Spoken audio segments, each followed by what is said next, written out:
Sound check real quick. Let's see if it works, just to make sure. Yeah, it works. What's up, everybody? Aloha, and thank you back to my live stream. So I hope this works. Yeah, it's working. So we get some music in the background. I would like to say thank you, everybody, for coming. Maddie Backwell, what's up? Happy birthday. Thank you. I appreciate it very, very, very much. Today, we're going to be talking about the DJI Avata and pretty much like the do's, the don'ts, what I like, what I love, what I hate, and the ugly truth, and all the other good stuff that I found out during the time while I was flying it. I appreciate you guys swinging by and definitely showing some love. And you can hear me. You can hear me? Yeah, you can hear me. Very good.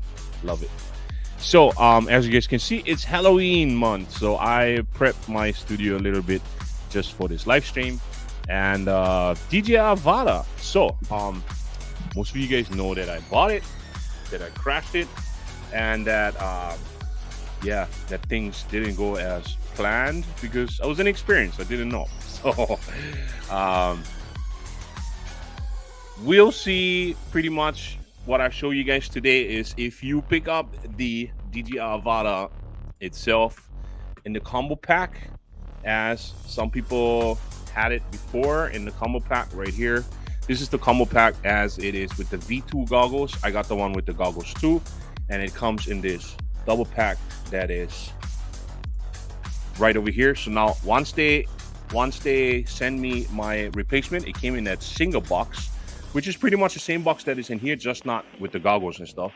And they send you, actually, because this was a flyaway, they send me the battery as well. So it does come with the battery in case you have any of these things replaced through the flyaway combo whatsoever. If you buy the package, which is the Fly More combo, then you get this too, which includes 2 batteries and the 4 battery strip. The batteries charge one at a time, so it's not like that they all are like charging at the same time. But to avoid long-term waiting, there is a link in the description of one of my videos or a couple of my videos where you get the 65-watt charger, which comes with this beautiful USB-C at the end right here. And that thing is actually really good because it charges up all 3 of my batteries within probably about 50 minutes, 40 minutes, 50, around there. If you have the single charger, it actually charges up a single battery within like 26 minutes, 26 to 27 minutes, which is really, really good. So I definitely can recommend that there's a 65-watt charger. So just to avoid long time waiting on charging, because I tried it before with just, when you get the charger block that that you have for like your cell phone and stuff, and you don't have the fast power cord, whatever, and I think it's like 25 watts that come out of that charger block. You put the battery in there, it takes like an hour and a half, almost 2 hours for a single battery to charge. I've seen guys actually waiting up to 4 hours to charge the battery. So anyways, Quadfather says that wasn't nice of original deal to this. Well, it is what it is. It's what the man does, and it's his freedom. He wants to choose that way. That's fine. You know what I mean? I'm cool with it. Anyways, so besides that, another thing that I can really, really, really recommend, which was sponsored to me, given to me actually, I had it in my video, is the Skyread case right here. If you look at this thing is awesome. I made a fatal mistake in my video because I was so excited about filming it that I didn't get a top-down shot.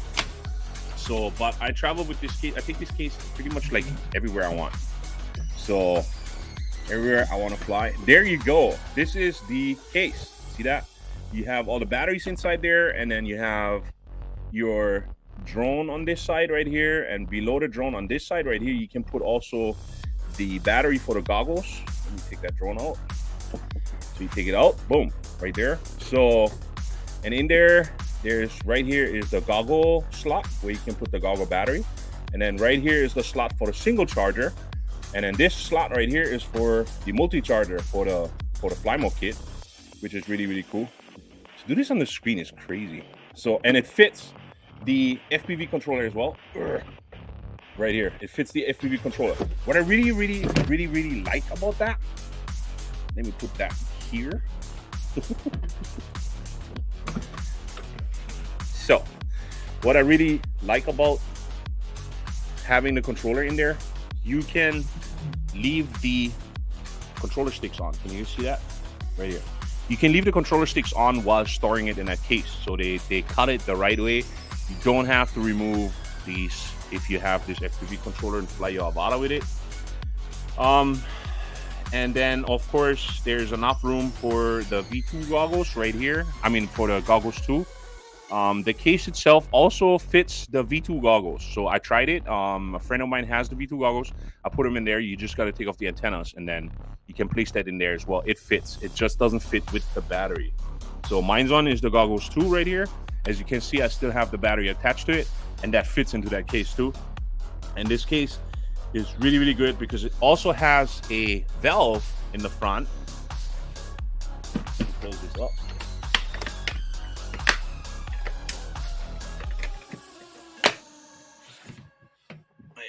Let's see, right here. You see this valve right here? This valve right there. That thing right here is an equalization valve. So it equalizes the pressure within the case while traveling via air or airplane. So if you have it as a carry-on in the airplane and you fly with it because of the pressure change within the cabin and all that stuff, it equalizes the pressure. Does it really make a difference in there? I'm not quite sure if it does. So anyways, but that's like one of the best accessories that I technically seen. I like the most is the case itself. They also have a waterproof backpack, but it doesn't fit the controller. So, but because this thing is so tiny, sorry, I'm keep making noise with this case. So because the case, I mean the drone itself is so tiny, if you have a good backpack, you can also store it within the backpack. Because it has like the motion controller, it has the regular. It fits really well with everything to lay it around, and plus because you have the curse, and also the good part about this is this frame that goes around it, the ducts itself. It protects it from storage if you put it in a backpack, so the props are not being bent unless there's something poking through. So you wanna be careful about that. So let's see.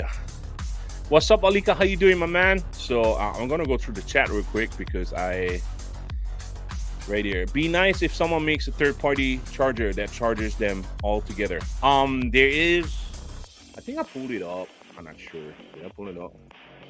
Of course I didn't. Anyways, here. Let me share the screen for you guys. If you go on Amazon itself and you scroll through and you punch in just on the top alone, and you punch in DJI Avata accessories. Can I put this full screen? How do you make this full screen? Nope, that wasn't it. Full screen there, boom, right there. So if you punch in on the top DJI Avata accessories, you get the soft case over here. Skyread is right now with $46. There is the charger right here, 3-in-1 USB Type-C charging power cable. Let's click on it. I don't know how much is the power on it, the power output. It says right here you can charge up the battery, the goggles, probably the controllers and whatnot. I do not know what is the, oh, right here is the output, 3 pieces. It doesn't really say, so I'd be careful about that. So it doesn't really tell you what is the power output. I bought myself the 65-watt charger because I think that is like one of the coolest things, but there's so many more things already. There's like a battery holder for your goggles. They have so many things in here, and then you have already, the next good thing is ND filters. I do not have ND filters from these guys that are on the Amazon website. I have them from Skyread and I have them from Freewheel. The Freewheel video is almost done. I did some nice flying today for that. So I can recommend to have ND filters for your Avata, big time. In my video, I also describe how to use them the best for the settings so that you get the best settings, because it is one thing that you're going to be able to lock your shutter speed in. If you film in 4K 60, your shutter speed should be 1/120.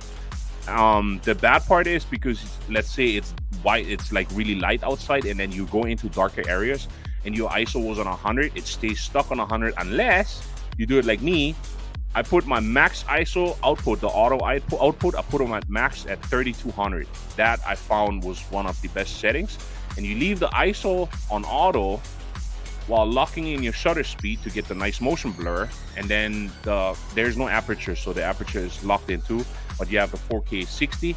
So with the shutter speed being locked in over 1 over 120, you automatically have that nice motion blur that comes in. But if you end up going into areas that are darker, then it's really nice to have the auto ISO, but you don't want to overdo it, because if it goes above 3200, you're going to have a lot of noise inside the video.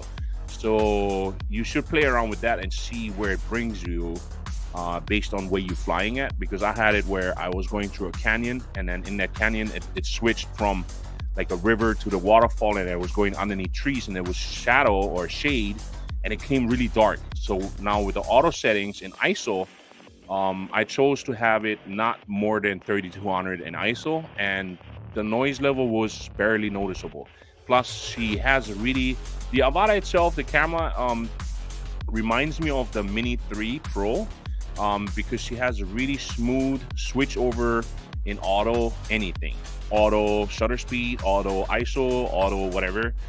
It does it really, really nice. And then I lock in also the white balance. I lock it into daytime, which is 5600 Kelvin during daytime. And I haven't done really nighttime flying with it yet, or low light, because I didn't really like the noise that came up when you have like 6400 ISO, you know. So I don't know. I mean, so far I really enjoy having ND filters. So I would say ND filters is like one of the best things to get for this as an accessory if you're looking into accessories. So the freeware ones is the ones that I tested, and the Skyread ones, they are really, really good preserving the colors, especially if you fly in DC in the light. The other cool part is there is ND filters on this right now. I don't know if you can really see it right there. There's ND filters on this. Cool part is that the lens cap still fits without touching it. I keep having problems putting this on. So right there, you see, it fits perfectly on top of this thing without having to take off the ND filters. The bad part about these ND filters is they're so tiny, so small. You need to have a rag with you just to dab the front a little bit off, because like if you have bigger fingers like me, I have pretty big hands. If you try to put with your fat hands, fat fingers, try to clip this in, you're definitely going to touch the glass and you're going to put smudge on top. So you got to carry a rag with you. And I also would recommend to hold it in place like this. You grab this, because when you clip these in, it's not like the Mini 3 Pro or anything that you're going to be able to clip them on. Like they have like a certain way of clipping on. These ones, they kind of like lock in place like this, like pop. So they are stuck in the bottom, and when you clip them through the top.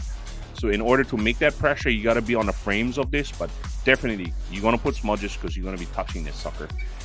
So you're going to end up putting your fingerprints on top. So I definitely recommend to have a rag with you that you're going to be able to put that in there. So anyways, yeah, so my wife just said happy birthday, my honey. Yeah, thank you. I love you too. She made me a super good salad. Oh, shucks, I totally forgot to down. She made me my favorite salad, and she filmed me doing it. I wanted to show you guys the video, but I totally missed it to download it for the stream. And we have Kai in the house. Howdy, what's up, my man? How you doing? And then it says, lions don't worry about the opinions of sheep. I like that. I really like that. My wife said, now you can be organized. I don't know about that, my man. I don't know. Babe, we got to talk about that organization skills of mine. It's not really that great. Kai, thank you very much for the happy birthday wishes. I really, really appreciate it. Jake says, I like that case. I like that case too. It's really, really good because it has all these extra things that you can put in there. And then plus, I complained in the Skyread filter video, or that hard case video too, that you didn't have a dedicated slot for the ND filters. It doesn't really matter. You can just throw them on the top end and just close the case. It's fine. It doesn't really do anything. So that was my bad on my side. So that's pretty much the only negative things that I can say about the case. Besides that, it's a dedicated hard case and it's big. It's bigger than a backpack, so it's harder to travel with it. It's pretty light to just carry it around, just like that. It's just, you don't want to walk around, or if you go hiking and stuff, you want your hands free. You don't want to have to hold on to a case. But if you drive around like me a lot and you go to the spots with your car to actually fly and stuff, then that's actually better. So my wife says, where's the slot for the for the memory card? She keeps teasing me because I keep forgetting my memory cards for my drone. But that's another thing that brings me, thank you, honey, brings me to another good spot. One feature about this drone that I really love and really hate at the same time. Like, it's really, really great. So first off, we get the hate out of the way, and that is that stupid location of that flap where you put that memory card. It's going to take you a while to get used to it. The biggest issue that I have with that is that the flap is slightly bigger than the opening that the props give you. So in order to take the flap out, you got to sort of like bend it, twist it, turn it, whatever, and it's attached to the inside. And you got to kind of like wiggle it past the props over here. Once I get to that part, I can just simply reach in and press the button for the SD card, but then I shake it and then the SD card falls out. Now that's the hate part. It's because just where the location is at. The good part is, if you're dumb enough like me, you know, yes, honey, you heard right, I admit it, and you forget your stupid SD card at home, like I always do, because I keep taking it out, put it in the computer, format the stuff after I pull the files down, and I put it in front of me over there, and then something comes up and I forget about it, and I left it over there by the screen, and then I walk away. This Avata has a lot of room for at least 15 to 20 flights in 4K 60 to store on itself, like its internal memory, and it's really, really good. I think it's like 20 gigs. It's really good.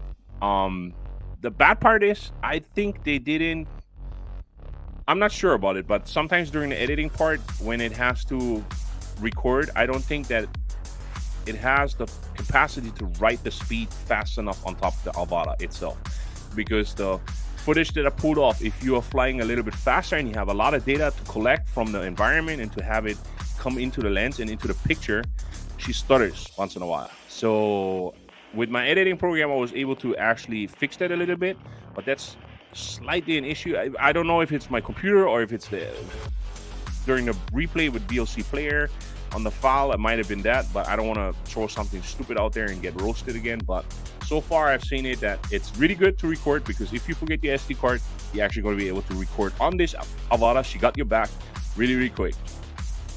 Now, where does the beer go? In that case, I don't think the beer goes anywhere. So then we have Jose Luna, happy birthday. Thank you very much. I appreciate it. Thank you very much. We get Akiraso, what's up, my man? How you doing? Aloha. We have Sunrise Media in the house. Aloha, and thank you very much for the birthday wishes. I appreciate it. And we have Kalani Khan, happy birthday. Mahalo, I appreciate it. And then it says, I just got my drone Friday, flew it Saturday, Sunday, and crashed it and lost it Friday. No, oh no, how did you lose it? I hope, oh no, I hate losing drones. It doesn't matter. I care, to be honest. Just to let you guys know, I care when somebody loses their drone, because I feel the pain. You know, I'll feel for you. Manny Strong with Alo, what's good, bro? It's good. It's I'm healthy. I'm alive. The Lord gave me another day to live, so I'm happy, and I'm here with all you guys on my birthday, being able to talk about the Avata, the newest thing on the market.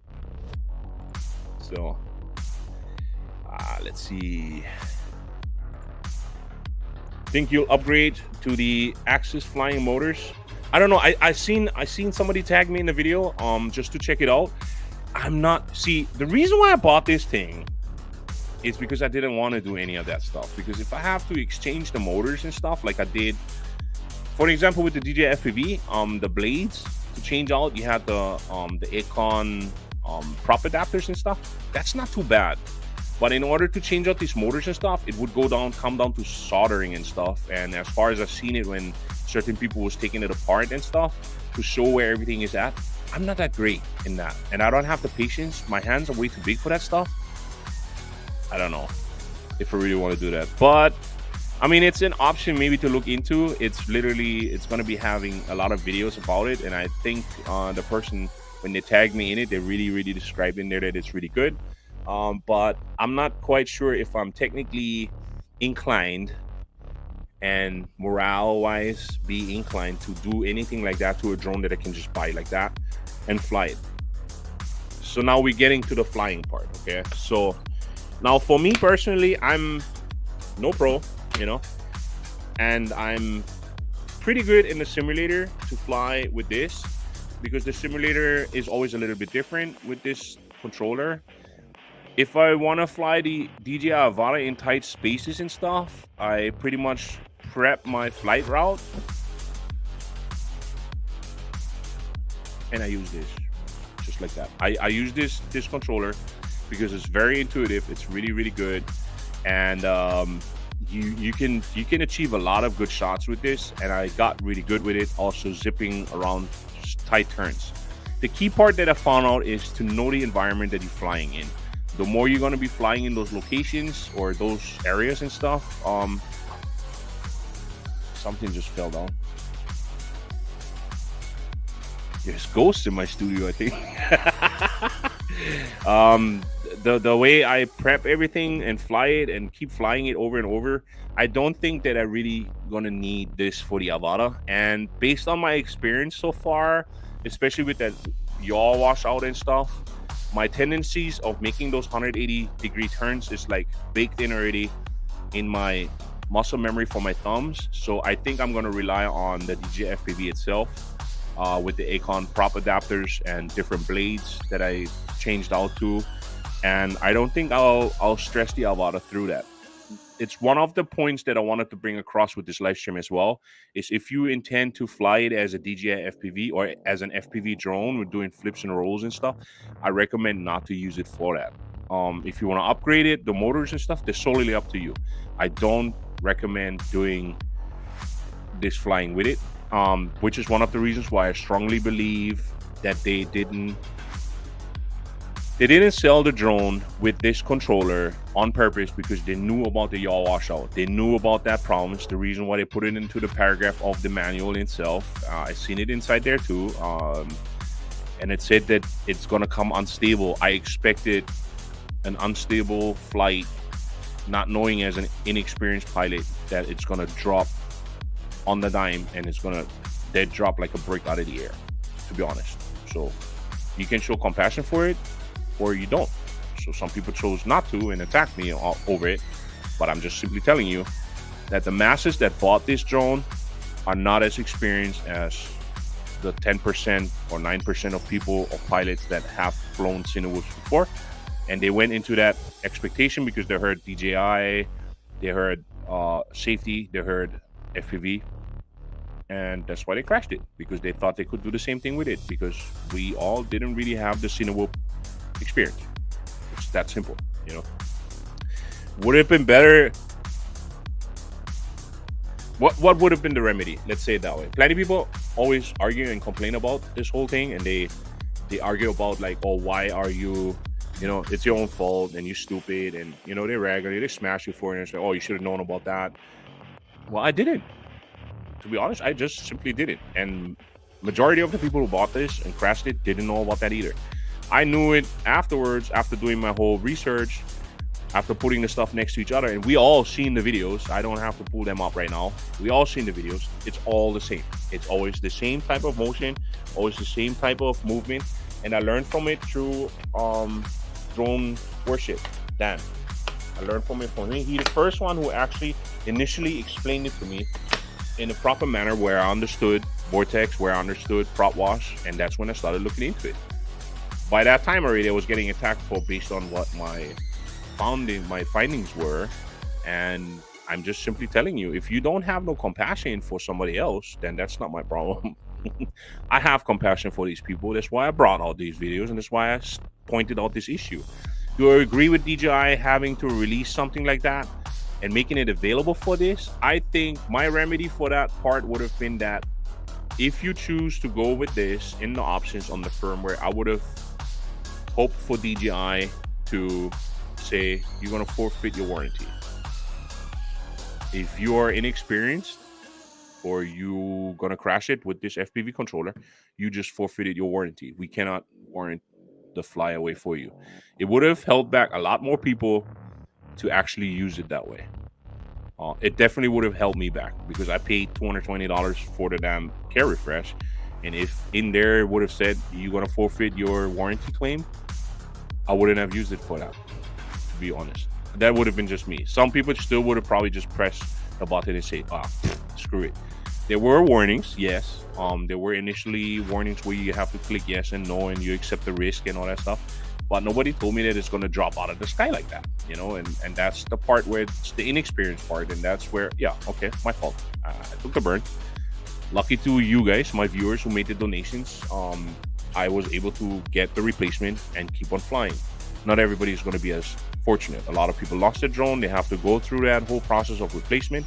What I didn't like and what I pointed out was that DJI chose to replace the drone for free to certain people where they thought these people were going to have the biggest impact on the sales of this drone. And that's where it all comes down to. It's money. So if you like it or not, you're going to have people like me complain about it. It's that simple, you know. So anyways, but that's flight characteristic wise, I prefer this over that. I think back then I said it already on my live stream. The reason why I sold my DJI FPV back then is not only because it's more intimidating, because it's bigger and faster and it looks insanely cool, you know, and it makes a lot of fun, but the camera is trash on that drone. I wish the DJI FPV camera would be the same camera as this, and I'm pretty sure that some inclined mind, some engineered mind is going to take the DJI Avata camera and probably just going to try put it onto the DJI FPV camera somehow. I mean, what is there to replace? Wires? I have no idea. You know what I mean? I don't know. Maybe somebody is going to be smart enough to do that.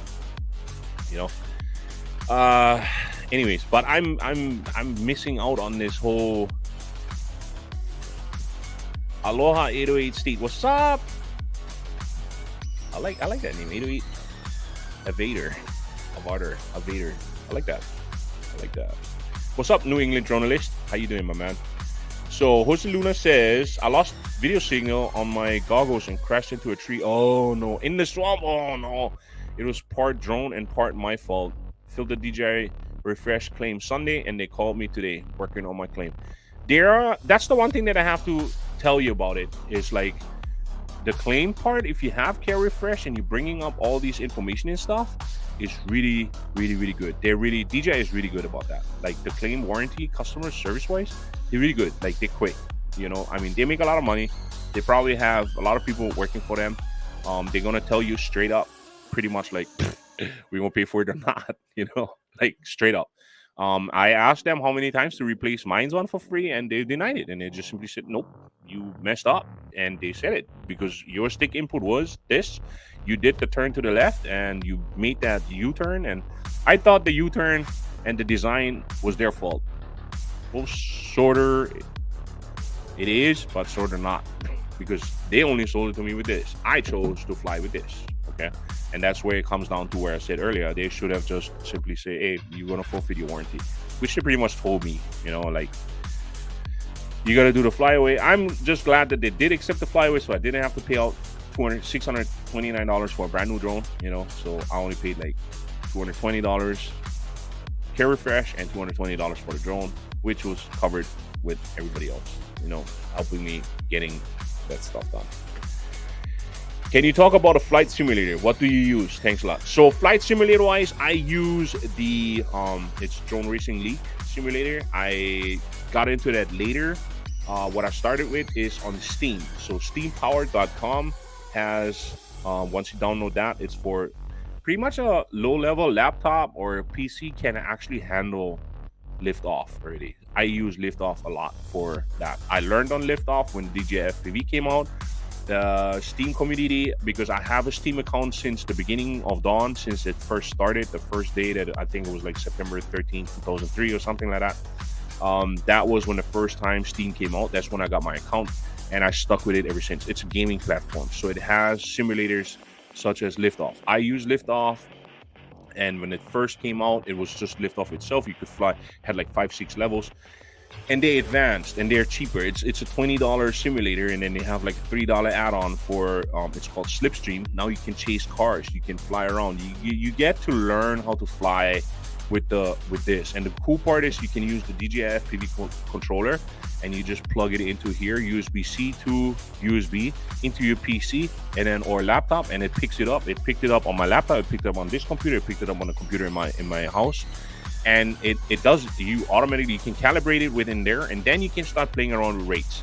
The rates look different from the DJI FPV or the DJI Avata rates, but you're gonna figure out after a while. It's actually good grounds for a video. Maybe I should make a video about it, right? About the rates, what they actually do and stuff, because I was thrown off. I didn't know what they do, and many people don't. So I might even make a video about that with what the different rates do, and I just do a flight thing right there too. So if you guys want to see that, let me know. Anyways,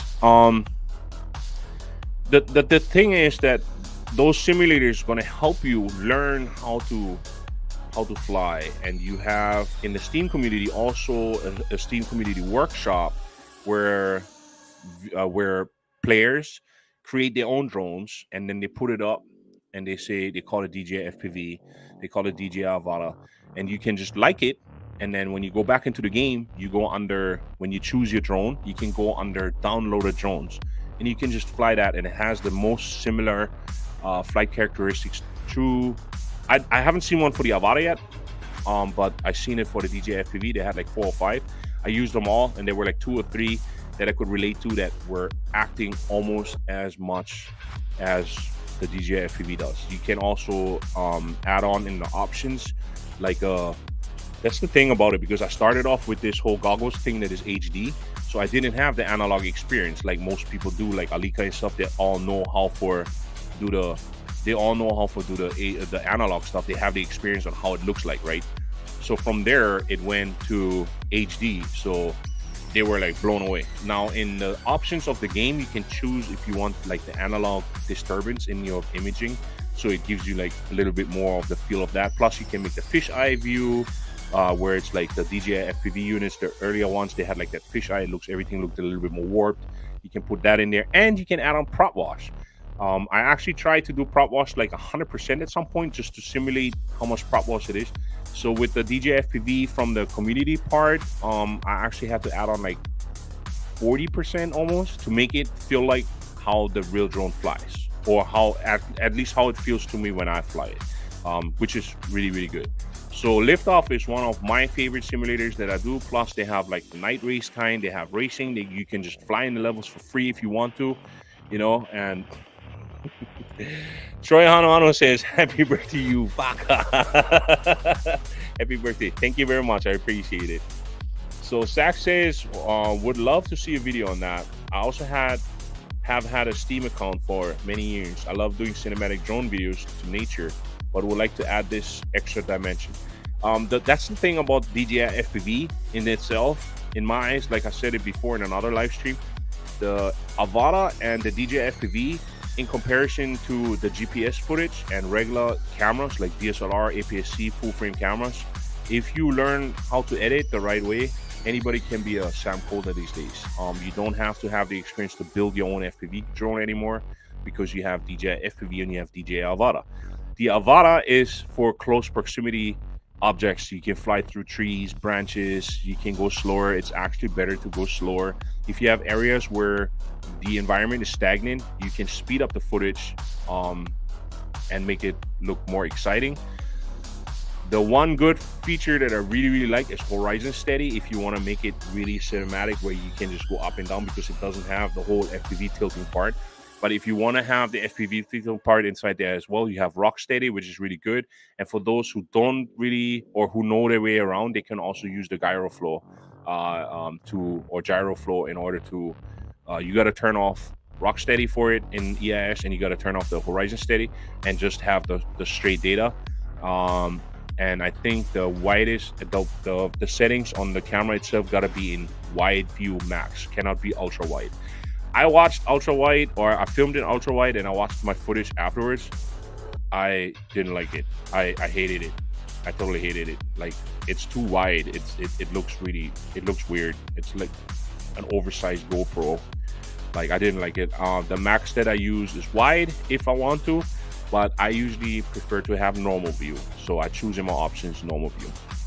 So, but the extra dimension is really nice to put everything into perspective, where you can put these things together. So that's where this add-on comes across really, really good based on what you want to fly it with. So now for the do's and don'ts, we went through that whole yaw wash thing already. It's because of the ducts.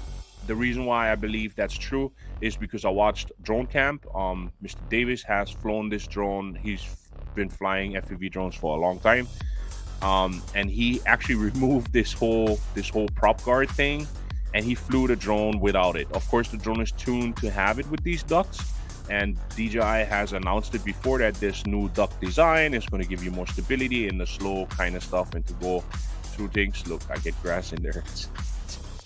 I was cutting grass, ended up in the bushes. So it might be just a tuning issue. Hopefully DJI can fix it with the firmware. It's not necessarily that this drone is going to crash on you. She does some sketchy stuff sometimes if you have an inconsistent GPS signal. So if she wants to switch satellites, I've had home points reset or changed. I've had weird nicks where she does this. So now, since this is my replacement drone, the replacement drone does it as well, and it's updated. So while flying with this controller and having some sort of lags in there, my wife was witnessing that. Looking for treasures in the bushes. There were sometimes situations where I couldn't do nothing because the drone would just drift off, and she does that whole, like, she goes like this, and then she stays that way, and she, like, my wife goes like, where are you going? And I was like, I'm not doing anything. I'm holding my stick the same way. I'm not doing anything. It's just if there's a switch in GPS signal strength, then she does those weird nicks and dings, and I hope DJI is going to fix it with the firmware. With the yaw wash, I'm not quite sure because I'm not experienced enough, because I don't build my own stuff. So I'm not quite sure if they're going to be able to fix it with firmware either, or if there's a tuning difference, whatever. Because when Mr. Davis was flying it without the prop guards, he called it the wobble. So the wobble was going, that's based on that there's too much air coming into these props, and they're like 5-bladed props, so they're supposed to have more stability to go through like slower to go slow through like tight spaces and stuff. This drone is amazing for it. I crashed this sucker. It's my replacement drone. I crashed it probably like 20 times. Every single time, because I have like a jungle gym for my kids that they don't use anymore. But they're like openings, when they get the holes and stuff where the kids can go through and then get like the slide. So I set that up for myself, and I crashed into it. How many times?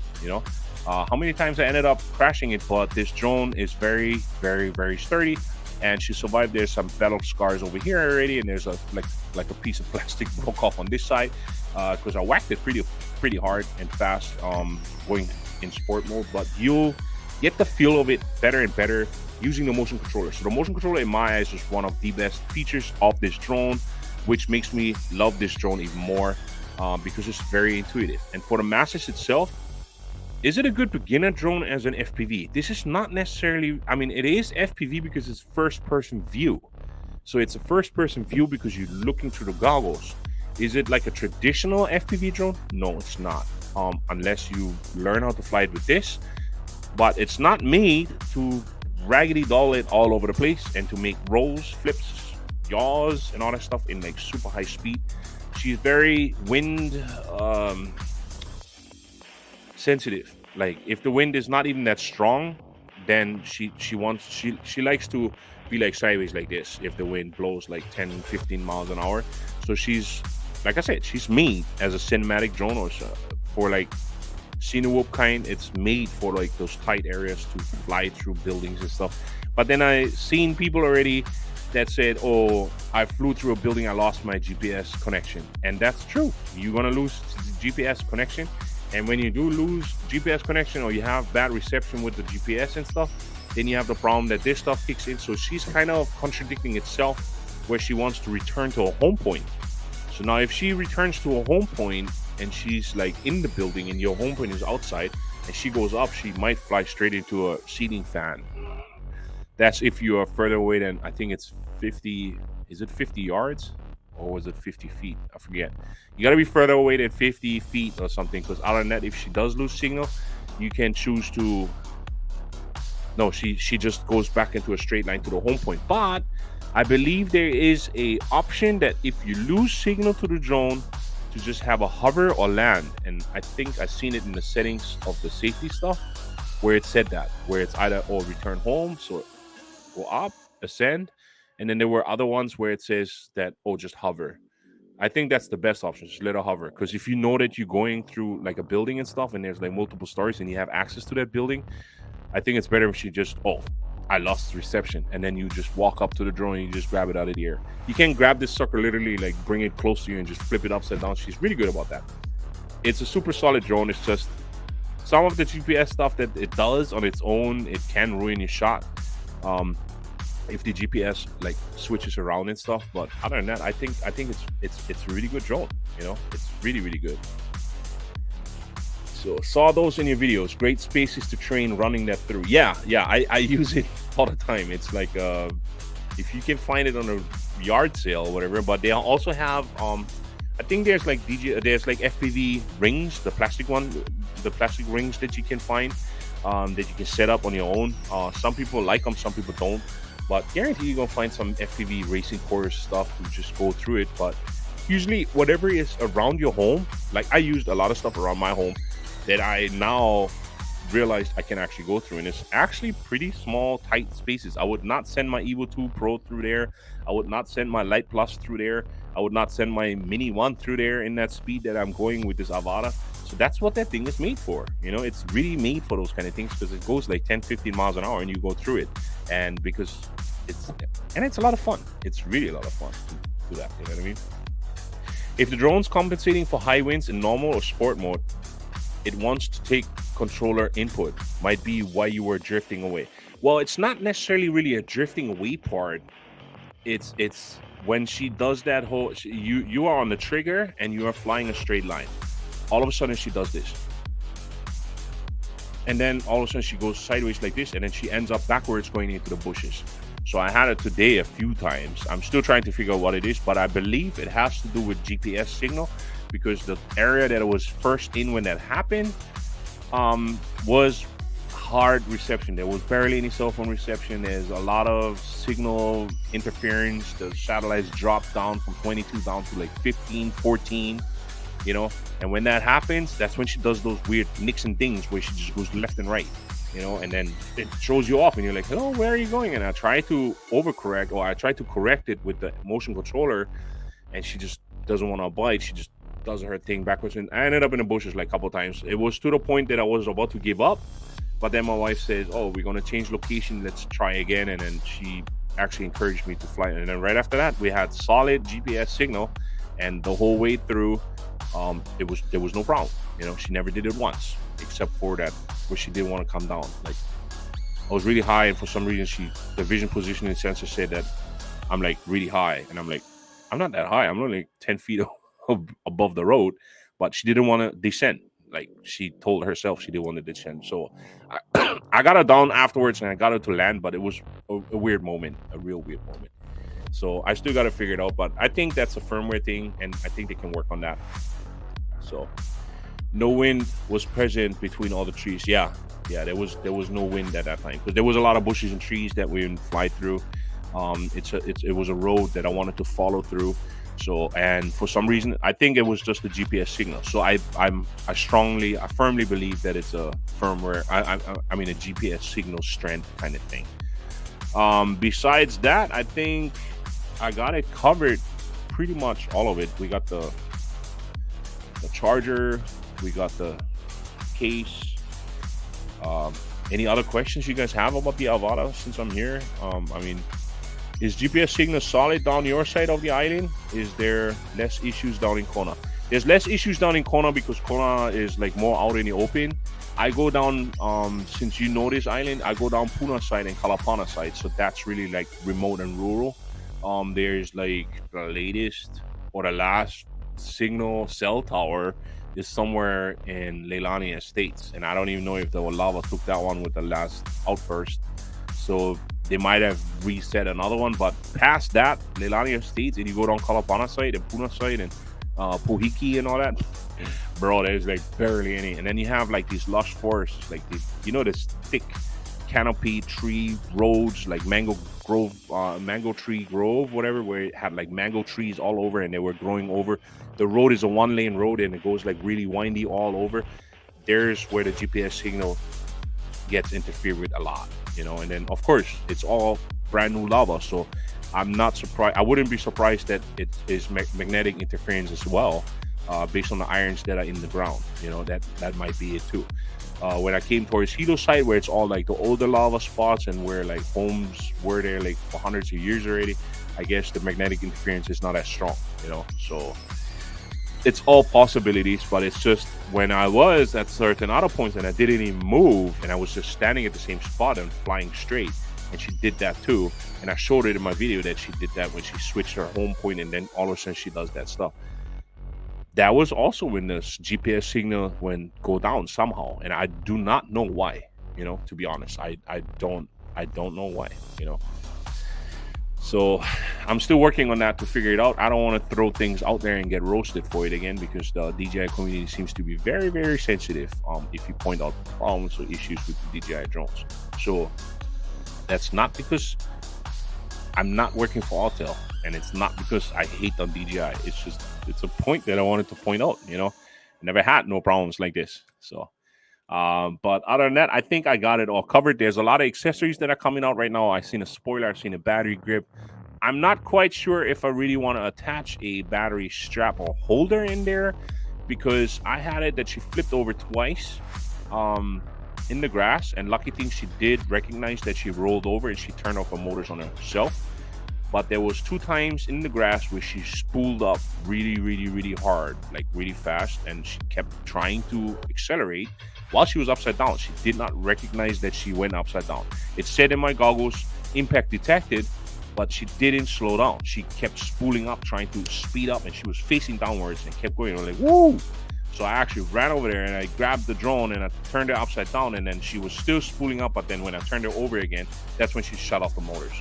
I'm like, woo! So now with the battery ejection, actually, it protects you from that. The battery ejection is only bad if you crash somewhere that is not really accessible for you. Oh, that's another thing that I wanted to tell you guys. If you do decide to fly into areas that where you might clip something and it might fall, make sure that area is accessible to you. I've seen a lot of guys online flying and crashing it, and they can't access the areas because it's either behind fence, or it's like there's crocodiles, or there's like all kinds of stuff going on. You know what I mean? So you want to make sure that you have access to the area in order to recover your drone. Of course, there's turtle mode, but sometimes if you even go into turtle mode and you have like harder grass that we get around here, she flips over and then the grass sticks to the propellers. Now, when you try to arm it, the propellers won't start. Okay, she's going to tell you that the propellers are stuck. They're not going to turn. So you need to access these areas and make sure that, you know, you don't fly too far away. I see some guys, they're going like 900 feet. That's a wide area to look for your drone, bro. So make sure you know the area that you're flying in. Okay, and then besides it, of course, avoid people, avoid cars, avoid whatever. Keep it as low risk as possible, because if you mess this up, like some people did before, you know, flying into stadiums and NFL stadiums and stuff, because they unlock the drone and all that stuff because they think they can, you're gonna mess it up for the masses, and you don't want that, because the masses, we just got it pretty much, we got it made with this kind of stuff. It's really good. It's really good technology these days, and it's really good where it has home point, where it has like all these extra options in your goggles, and it has all this extra cool stuff, and then you can check it. And this footage of this drone is really good for the sensor size that it has. It is really, really, really good. I can't complain about it. I really like the footage. I film in DC-like. I lock my white balance in, and I lock my shutter speed in. I leave the ISO in auto with the ND filters, and with the max ISO limit of 3200. Okay, and then I film in 4K 60, and I get some really nice results. If you haven't seen so already, check it out on my channel. You guys can. I think that was it for today's Halloween stream. So I really, really, really, really appreciate you guys coming by today and wishing me happy birthday. And I really, really enjoyed sharing my experiences with you. So for all those people who watch this afterwards, if you guys haven't done so already, please don't forget, like, subscribe, hit the bell for future videos, and definitely always remember, be a nice human, make somebody else smile, and pay it forward. Love you all, everybody. Aloha.